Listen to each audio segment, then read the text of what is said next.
ಓಂ ನಮಃ ಶಿವಾಯ. ಶ್ರೀ ಗುರು ಬಸವಲಿಂಗಾಯ ನಮಃ. 12ನೆಯ ಶತಮಾನದ ಎಲ್ಲ ಬಸವಾದಿ ಪ್ರಮತರನ್ನ, ಎಲ್ಲ ಶಿವಶರಣ ಶರಣೆಯರನ್ನ ಸ್ಮರಿಸಿಕೊಂಡು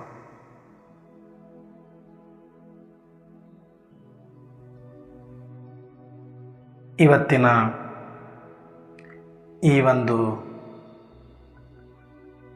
ಸತ್ಸಂಗದಲ್ಲಿ ಭಾಗಿಯಾಗಿರುವ ತಾವೆಲ್ಲ ಶರಣು ಶರಣೆಯರಿಗೆ ಶರಣು ಶರಣಾರ್ಥಿಗಳು. ಅಣ್ಣ ಬಸವಣ್ಣನವರ ದೃಷ್ಟಿಕೋನ. ಬಸವ ತಂದೆ ಜಗತ್ತಿಗೆ ತಾಯಿ ಸ್ವರೂಪವಾಗಿ ಬಂದವರು. ವೇಷದಲ್ಲಿ ಅವರು ಪುರುಷನಾದರೂ ಹೃದಯದಲ್ಲಿ ತಾಯಿಯಾಗಿದ್ದು ಸರ್ವರನ್ನು ತನ್ನ ಮಕ್ಕಳಂತೆ ದಯಾಹೃದಯಿಯಾಗಿ ಕರುಣಾಮಯಿಯಾಗಿ ಅಪ್ಪಿಕೊಂಡು ಒಪ್ಪಿಕೊಂಡು ಎಲ್ಲರಿಗೂ ಪ್ರೀತಿಯನ್ನಿಟ್ಟ ಪುಣ್ಯಾತ್ಮ ಅಪ್ಪ ಬಸವಣ್ಣ.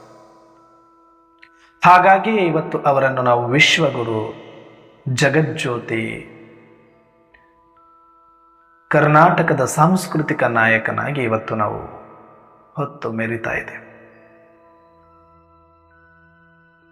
ಆದರೆ ಬಸವಣ್ಣನ ದೃಷ್ಟಿಕೋನ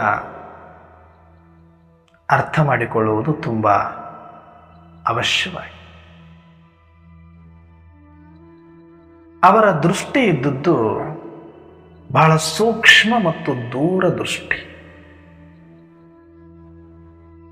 ಪ್ರತಿಯೊಬ್ಬರಲ್ಲಿರುವ ಅಂತರಾತ್ಮವನ್ನ ಜಾಗೃತಿಗೊಳಿಸಿ ಶಿವ ಪರಮಾತ್ಮನ ಜೊತೆಗೆ ಸಂಬಂಧವನ್ನ ಜೋಡಿಸುವ ಶಿವಯೋಗವನ್ನ ಕಲಿಸಿ ಪ್ರತಿಯೊಬ್ಬರ ಜೀವನ ಸಾರ್ಥಕ ಮಾಡಿಸುವುದು ಅಪ್ಪ ಬಸವಣ್ಣನವರ ಉದ್ದೇಶವಾಗಿತ್ತು. ಬಹಳ ಸೂಕ್ಷ್ಮವಾಗಿ ಅರ್ಥ ಮಾಡಿಕೊಳ್ಳಿ.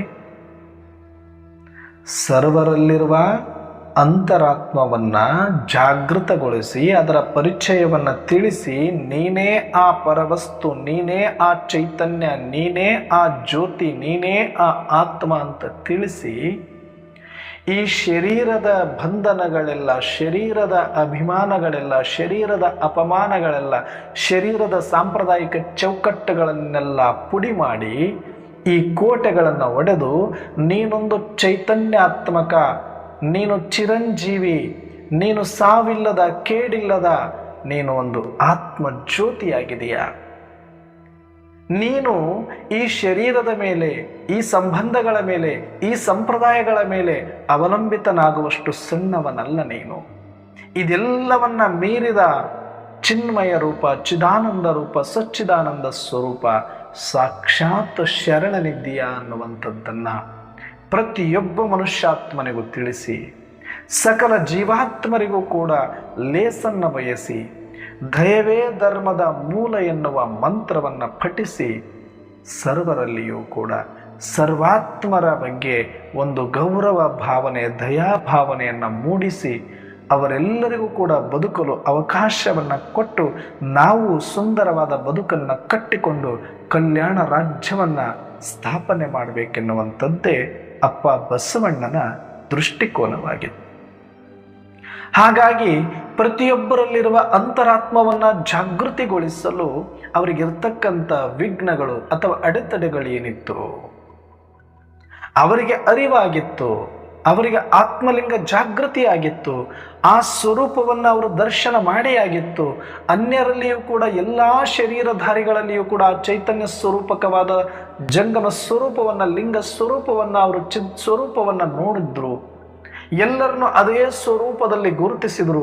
ಎಲ್ಲರಿಗೂ ಅಪ್ಪ ಬಪ್ಪ ಅಂತಲೇ ಕರೆದು ಎನಗಿಂತ ಕಿರಿಯರಿಲ್ಲ, ಶಿವ ಭಕ್ತರಿಗಿಂತ ಹಿರಿಯರಿಲ್ಲ ಅಂತ ಹೇಳಿ ಮುಗಿದ ಕೈ ಬಾಗಿದ ತಲೆಯಾಗಿರಿಸಿಕೊಂಡು ಸರ್ವರಿಗೂ ಆ ಮರ್ಯಾದೆಯನ್ನು ಕೊಡ್ತಾ ಇದ್ರು ಅಪ್ಪ ಬಸವಣ್ಣ.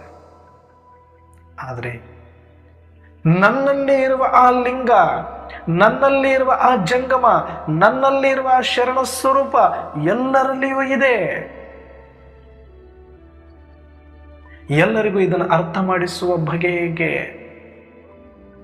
ಅರ್ಥ ಮಾಡಿಸಬೇಕು ಅಂದರೆ ಒಂದಷ್ಟು ಶಿಕ್ಷಣ, ಅರ್ಥ ಮಾಡಿಸಬೇಕು ಅಂದರೆ ಒಂದಷ್ಟು ಸಮಾನತೆ, ಅರ್ಥ ಮಾಡಿಸಬೇಕು ಅಂದರೆ ಒಂದಷ್ಟು ಸಂಸ್ಕಾರ ಬೇಕಾಗಿದೆ,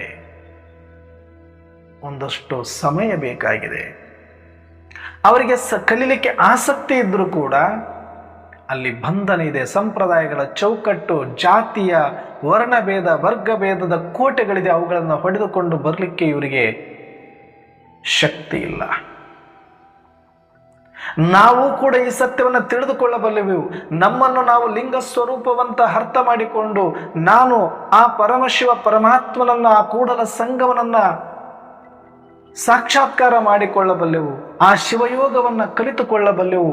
ಆದರೆ ನಮಗೆ ಈ ಜಾತಿಯಲ್ಲಿ ಹುಟ್ಟಿರುವ ಕಾರಣ, ಈ ಸಂಪ್ರದಾಯದಲ್ಲಿ ಹುಟ್ಟಿರುವ ಕಾರಣ, ಇಂಥ ಕೆಲಸವನ್ನೇ ಮಾಡಬೇಕಾಗಿರುವಂಥ ಕಾರಣದಿಂದ ನಮಗದು ಸಲ್ಲದು ಅಂತ ಅವರೆಲ್ಲರೂ ಕೂಡ ದೂರ ದೂರ ಸರಿತಾ ಇದ್ರು.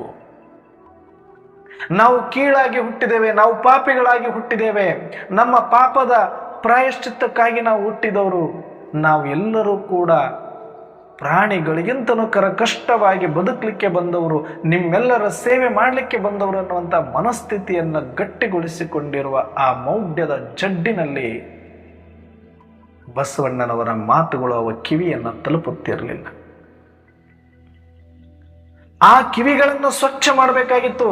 ಈ ಮಹಾವಾಕ್ಯಗಳು, ಈ ವಚನಗಳು ಅಪ್ಪ ಬಸವಣ್ಣನವರ ಬೋಧನೆಯವರ ಕಿವಿ ಒಳಗಡೆ ಹೋಗ್ಲಿಕ್ಕೆ ಈ ಮೌಢ್ಯದ ಕೋಟೆ ಅನ್ನುವಂಥದ್ದು, ಮೌಢ್ಯದ ಜಿಡ್ಡು ಆವರಿಸಿಕೊಂಡಿತ್ತು.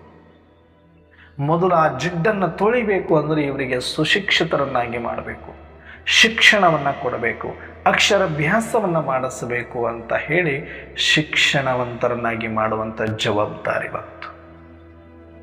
ಆ ಶಿಕ್ಷಣವನ್ನು ಕೊಟ್ಟ ಮೇಲೆ ಆ ಮೌಢ್ಯವನ್ನು ನಿರ್ಮೂಲನೆ ಮಾಡಿ ಸಮಾಜದಲ್ಲಿ ಎಲ್ಲರೂ ಸಮಾನರು ನಾವು ಅನ್ನುವಂತಹ ಸತ್ಯ ಶ್ರೇಷ್ಠ ಜ್ಞಾನವನ್ನು ಕೊಟ್ಟು ಆ ಕೋಟೆಗಳನ್ನು ಒಡೆಯಬೇಕಾಗಿತ್ತು.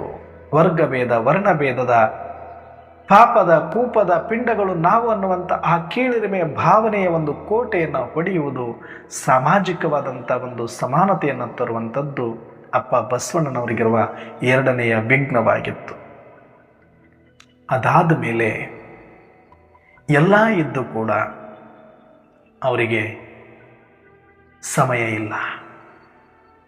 ಯಾಕಂದರೆ ಅವರು ಮಾಡುವ ಕೆಲಸದಲ್ಲಿ ಸಿಗುವ ಅಲ್ಪ ಸ್ವಲ್ಪದರಲ್ಲಿ ನಾವು ಸರಳವಾಗಿ ಬದುಕೋದಕ್ಕೆ ಆಗದೆ ಸಾಲ ಸೋಲಗಳನ್ನು ಮಾಡಿಕೊಂಡು ಅವುಗಳನ್ನು ಮುಟ್ಟಿಸೋದಕ್ಕೆ ಜೀವನ ಪರ್ಯಂತ ಜೀತದಾಳುಗಳ ಹಾಗೆ ದುಡಿದು ದುಡಿದು ದುಡಿದು ಇನ್ನೊಬ್ಬರ ಚಾಕರಿಯನ್ನು ಮಾಡಲಿಕ್ಕಾಗಿಯೇ, ಇನ್ನೊಬ್ಬರು ಹೇಳಿದಂತೆ ಕೇಳಲಿಕ್ಕಾಗಿಯೇ ಸಾಕು ಪ್ರಾಣಿಗಳಂತೆ ಬದುಕುವುದಷ್ಟೇ ನಮ್ಮ ಜೀವನ, ಇದು ಬಿಟ್ಟು ನನಗಾಗಿ ಯೋಚನೆ ಮಾಡುವ, ನನ್ನ ಆತ್ಮೋದ್ಧಾರಕ್ಕಾಗಿ ಯೋಚನೆ ಮಾಡುವ ಸಮಯ ನನ್ನದಲ್ಲ, ಇದೆಲ್ಲವೂ ಕೂಡ ನನ್ನ ಮಾಲೀಕನಿಗೆ ಮೀಸಲು, ನಾನು ನನ್ನ ವಿಚಾರ ಮಾಡುವುದೇ ಒಂದು ಪಾಪ ಅನ್ನುವಂತಹ ನಿಟ್ಟಿನಲ್ಲಿ ಇದ್ದಾಗ ತಮ್ಮ ಸಮಯವೆಲ್ಲವನ್ನು ಯಾರದ್ದೋ ಸೇವೆಗಾಗಿ ಮುಡುಪಾಗಿಟ್ಟಿರುವಂಥ ಮುಗ್ಧ ಜನಗಳ ಆ ಒಂದು ಸಮಯ ಪ್ರಜ್ಞೆಯನ್ನು ಮೂಡಿಸಲಿಕ್ಕೆ ಕಾಯಕದ ಕಲ್ಪನೆಯನ್ನು ಕೊಟ್ಟು, ಕಾಯಕವೇ ಕೈಲಾಸವೆಂದು ತಿಳಿಸಿ, ಕಾಯಕದಲ್ಲಿ ಬಂದ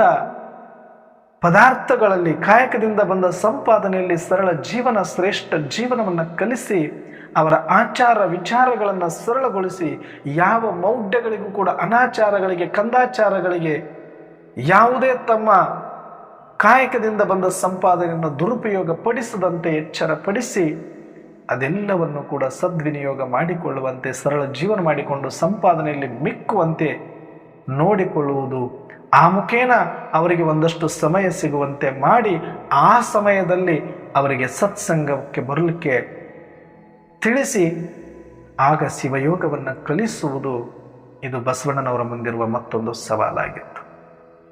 ಹಾಗಾಗಿ ಸಮಾಜದಲ್ಲಿ ಸಮಾನತೆ, ಶೈಕ್ಷಣಿಕತೆ ಮತ್ತು ಸಮಯದ ಉಳಿತಾಯಕ್ಕಾಗಿ ಕಾಯಕದ ಕಲ್ಪನೆ ಮತ್ತು ಸರಳ ಜೀವನದ ಒಂದು ಬೋಧನೆಯನ್ನು ಮಾಡುವ ಮುಖಾಂತರ ಎಲ್ಲರನ್ನು ಅನುಭವ ಮಂಟಪಕ್ಕೆ ಬರಲು ಸಮಯವನ್ನು ನಿಗದಿ ಮಾಡಿ, ಆ ಸಮಯದಲ್ಲಿ ಎಲ್ಲರೂ ಕೂಡ ಬಂದು ತಮ್ಮ ತಮ್ಮ ಅಭಿಪ್ರಾಯಗಳನ್ನು ಕೇಳಿಕೊಳ್ಳುವುದಷ್ಟೇ ಅಲ್ಲ, ತಾವು ಅಲ್ಲಿ ಅನೇಕ ವಿಚಾರಗಳನ್ನು ವಿನಿಮಯ ಮಾಡಿಕೊಳ್ಳುವಂತಹ ಶಿವಾನುಭವ ಮಂಟಪವನ್ನು ಸ್ಥಾಪಿಸಿ ಸರ್ವರನ್ನು ಶಿವಯೋಗಿಗಳನ್ನಾಗಿ ಮಾಡಿ ಸರ್ವರನ್ನೂ ಕೂಡ ಶಿವಕೃಪೆಗೆ ಪಾತ್ರರಾಗುವಂತೆ ಸನ್ಮಾರ್ಗದಲ್ಲಿ ಬದುಕಿ ತಮ್ಮ ಆತ್ಮಸ್ವರೂಪ ಜಂಗಮ ಸ್ವರೂಪದ ಶರಣ ದರ್ಶನವನ್ನು ಮಾಡಿಕೊಂಡು ತಾವೆಲ್ಲರೂ ಶರಣರಾಗಿ ಸರ್ವರನ್ನು ಶರಣ ದೃಷ್ಟಿಯಲ್ಲಿ ನೋಡಿ ಬದುಕಿದಾಗ ಬೇಡುವವರಿಲ್ಲದೆ ಬಡವನಾದೆನಯ್ಯ ಅನ್ನುವಂತಹ ಬಸವಣ್ಣನವರ ದೂರದೃಷ್ಟಿ ಆ ಥರ ಇಡೀ ಜಗತ್ತನ್ನೇ ಒಂದು ಕಲ್ಯಾಣ ರಾಜ್ಯವನ್ನಾಗಿ ಮಾಡಬೇಕು, ಎಲ್ಲರನ್ನ ಕಾಯಕ ಜೀವಿಗಳನ್ನಾಗಿ ಮಾಡಬೇಕು,